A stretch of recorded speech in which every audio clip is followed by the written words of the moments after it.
Ходили со старшей дочкой в магазин. Идет дождь, ветер. Отойди, машина там. Погода вообще, конечно.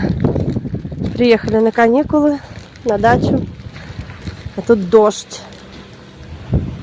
Лучше бы снег шел. У нас магазин закрыли на зиму. Пришлось идти через весь поселок. Почти 1000 домов.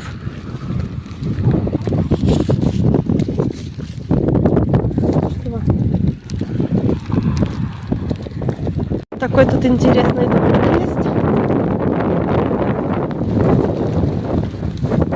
Ну все, идем.